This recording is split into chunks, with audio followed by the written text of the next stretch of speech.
Hi. So this is the take two on this. I'm going to just do you a quick video guide on the candidate guide to the portfolio and completing the criteria. So for this, I'm going to share this document. Here we are.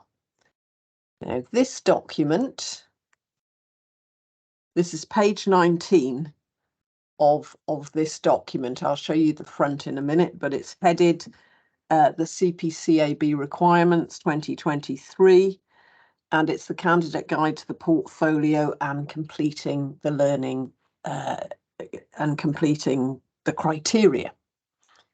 Now, what are the criteria is the first question you're going to ask, which is a good question, and here they are. Okay, so they are on page 19 of this booklet, and really I'm talking about all things CPCAB here. So that in the past, in the course, we've had the assessment handbook, and we've had a series of assessments that's constituted the course, as well as obviously the work. On this particular additional bit, we've got, in order to come in line with CPCAB, to do it the CPCAB way, we have to have criteria which matching the learning outcomes, and then we have to indicate how you've met each of the learning outcomes. Okay, so those are what's called the criteria. So here are the 7 learning outcomes to the programme. This is where you'll find them on page 19 of this booklet. Okay, now they go in line with the CPCAB kind of way of doing things, where they define particular things relating to counselling, which also relates to BACP. So it's quite handy. And it brings us more into line with BACP requirements for supervisors as well. So that's quite handy and quite good. And so this is where you would refer to for the criteria. And you can see there's the 7 criteria. And then what we do is we break those down. So we then have broken down the learning outcomes into criteria, and that you will find from pages, from pages 10 through to 18. So that what you can see here is that we've got a candidate learning record. Now, everybody has to do a learning record. And you can see there's the name, and you can print this off for yourself for you as a learning record. We've tried to make this as easy as possible for you. So what we've done is, you can see here, we've got the criteria to meet the learning outcome. So to practice sensitively and ethically within the health context, and to identify and evaluate the key competencies of supervision. So here we've got work within an ethical and legal framework for supervision. So then the criteria would be to show an understanding, an ability to work within an ethical framework in accordance with legal requirements, etc., etc. So then I've given an example of where you might find this. So in your supervision workbook reflection, see workbook page 4. You might attach your supervision contract with supervisee, so to have that in your document section of your portfolio, and call it Appendix 1, say, for the contract. And you might also have supervision notes that make reference to this. Now, you need up to 2 pieces of evidence to indicate that you've met the criteria. Only 2. You don't need any more than 2. Sometimes I've given you 3 examples, so you can just pick from those examples. Other times just 2. So you only need 2 criteria. That's all we want, okay, to keep it as brief as possible. So to indicate that criteria, you might have a workbook reflection, And the workbook reflection will often meet most of those criteria.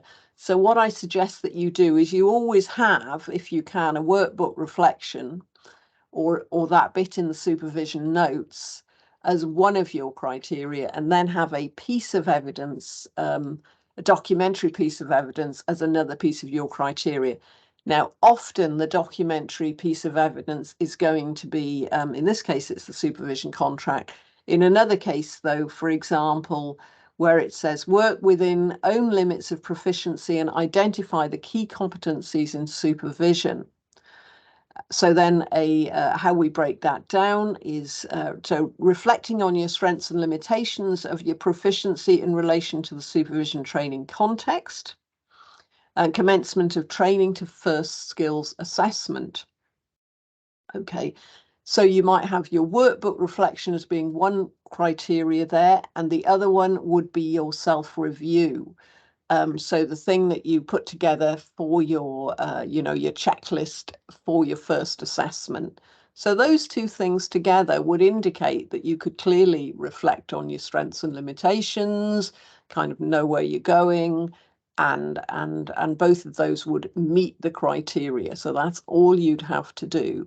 So as long as you've got all your assessments in order and you keep your workbook up to the date, then mainly you're going to meet this without doing much, if anything, else extra. Occasionally, you'll get an external piece of document, such as the supervision contract, or something that you might want to supplement into your learning record. But other than that, that's all you need. So what you have to be good is a good signposter, and keeping documents in tidy folders that are easy for people to find, like external verifiers. Okay, so I've given you an example there throughout, so where you are likely to evidence the criteria. So once you get into the swing of it, it shouldn't be too difficult. Okay. So we've got consider the role of supervisory supervision in relation to identifying strengths and limits. So that's obviously the supervision that you get, the group supervision, and that's supervision on your supervision. And you will look at that in relation to your workbook. Again, you might do a note there, and you might look at the supervision tutorial as being part of you exploring your skills and abilities as a supervisor, and that might be something that you note down as well. And you'll have the checklist from the tutor, which is another piece of evidence. So it's really just a question of, it's kind of a laborious task that has to be done in order to meet the CPCAB accreditation requirements.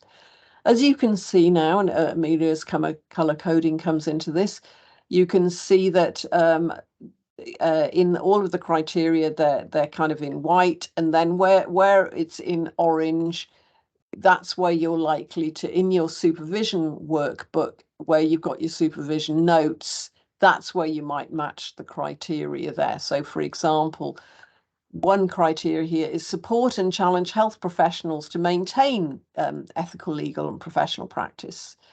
So you might explore the health professionals' understanding and application of their ethical, safety and legal frameworks for practice with patients. Again, you might do a reflection in your workbook about a conversation that you may have had with your supervisee about that.